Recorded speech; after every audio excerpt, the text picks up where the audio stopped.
who throws himself a roast. Meet Chris O-Dubb Pierce, a local battle rapper / comic from a town you've never heard of on the eastern shore of Maryland.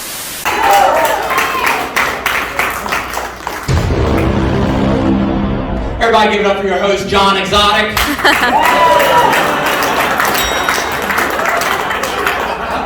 I saw him when he cut his hair too. He said, I am never going to financially recover from this.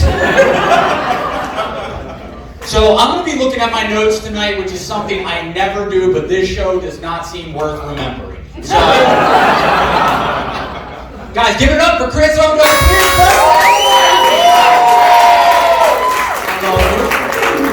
The only man I know that hates himself enough to hire every fucking comic in the tri-state area to come out and roast him. No, I don't know. We will find out. Now, most roasts are designated for dignified professionals whose careers have spanned decades. But after 5 years of open mics, Chris is ready.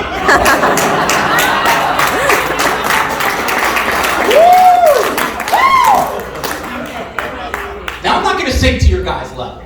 I'm not going to roast them. I'm really not. Because unlike you guys, I don't judge my friends. But if I have to, my lawyer asked me to read this disclaimer.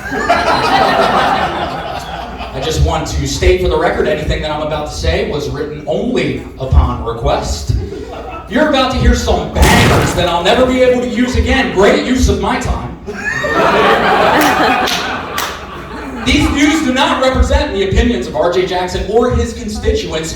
Viewer discretion is advised. His constituents, he means Danielle. Yeah, that's true. Chris looks like Bobby Hill fucked Alfred E. Newman. Alright, we're not going to go that far. We're going to slow down a little bit. Fuck you! When you've been friends with someone for as long as Chris and I have, you ask the morbid question, which one of us is going to die first? And I have a hypochondriac hunch that it's going to be me. All right? But luckily for me, you're getting murdered tonight. So, let's do something that I'm probably not going to ever have a chance to do other than tonight, a eulogy for a friend. Here lies Chris O-Dubb Pierce, king of the open micers, in his mind. Chris was born prematurely, June 4th, 1988. Little known fact. Gemini! And we're going to get to that too. Little known fact, guys, all gingers were born prematurely. From premature ejaculation to premature evacuation. Being a preemie meant he had some physical setbacks like poor eyesight and mental retardation. You guys didn't think those Bubbles glasses were a fashion statement. It's a fashion statement he's not wearing tonight. You guys know this dude wears a suit all the time, right? All the time. Shitty suits. And we can't tell ever, Chris, if you're trying to be our local Seinfeld or Ted Bundy. But at least those guys were charming.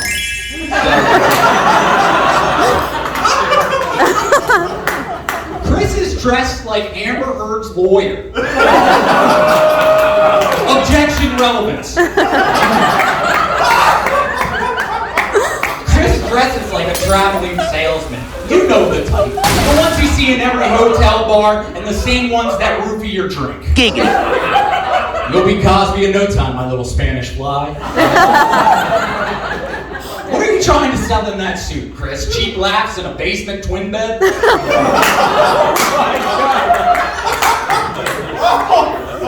Side note, I think Amber's single now, and she's definitely your type. But we'll get to that in a bit. A little over a decade ago, Chris became a battle rapper, so that he could finally say the N-word.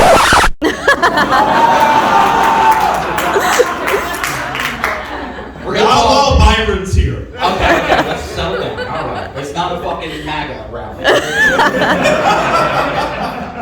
Real talk, Chris is really great at his craft. And I mean that. I don't even have any jokes for that. You are a fantastic battle rapper. Way better than he is at comedy. And he does this thing when he gets ready for a show, where he puts on a suit and he takes selfies, right? And he says things like, feeling myself tonight. Or, I did a thing. And I'm like, you know, as a battle rapper, I'm going to explain this in the only way that I think you'll understand. Homie takes selfies of himself in a suit. Posing, smiling, and lifting his phone to the moon. Next to me, sipping and drinking margaritas at noon. And doing dark face till his skin turns purple and blue.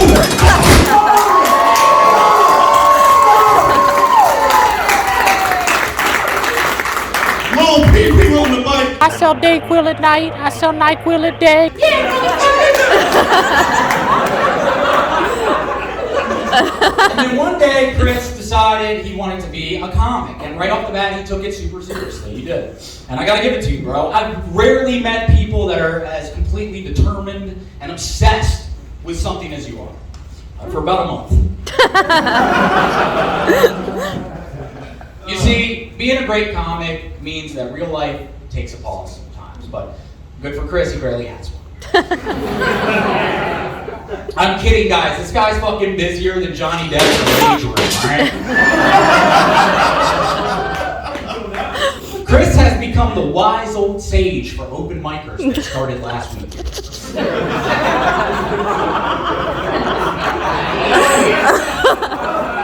You know what they say, Chris? If you're the smartest person in the room, you're in the wrong room. But Chris has never had this problem. He does his best to pump up young comics like a motivation donor. What the fuck is going on with you? Did you root for me? My little Spanish fly. Thank you. He does, though. He motivates young comics, and behind his back we call him Phony Robbins. Being a comic means you have to travel a lot, and one thing that really helps with that is a fucking working automobile.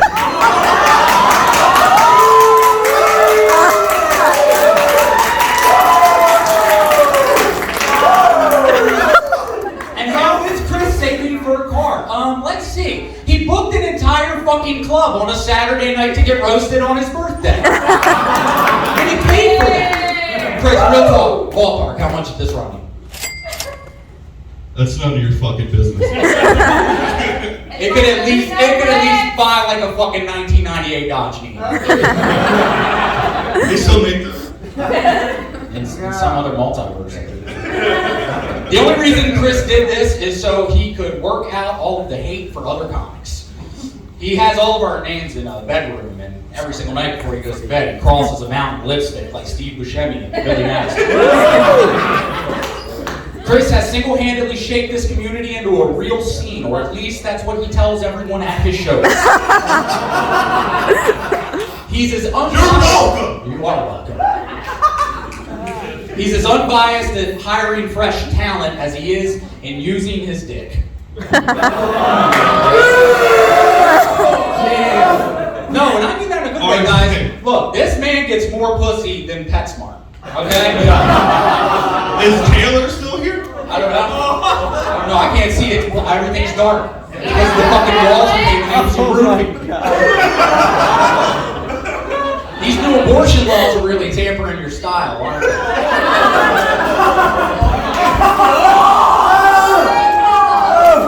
This man has killed more babies than Casey Anthony. Actually, she only killed one, so Andrea Yates, she drowned 5 for kids. There it is, Yeah. Get my stats right. Yeah, that's true. Chris's ideal relationship lasts 2 weeks. That's just enough time to hate someone and move in with them.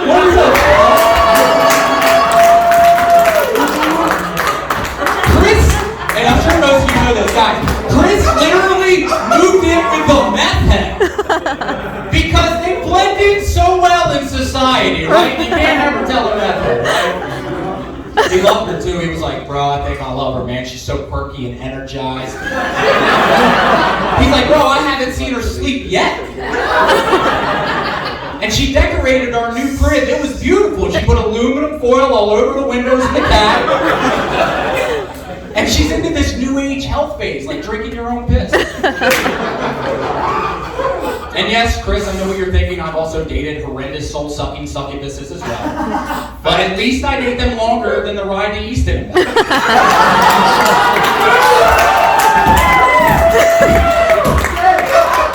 No, real talk, Chris, I love you.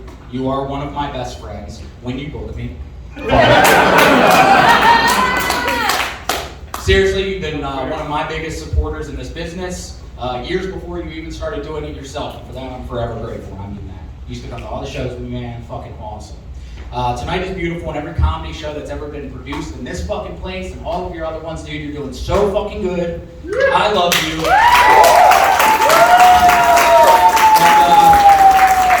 I'm proud of you, and your mother will be fucking proud of you. I keep that.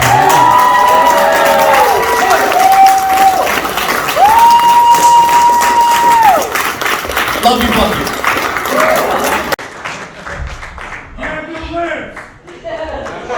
Thank you guys so much for watching this video. It means a lot to me, for real. I haven't posted anything on this channel in years, but I do plan on posting more stand-up. So if you're interested, like and subscribe, hit the notification bell. You'll be the first one to know about it whenever I do. I don't know what else to say except fuck you, Chris.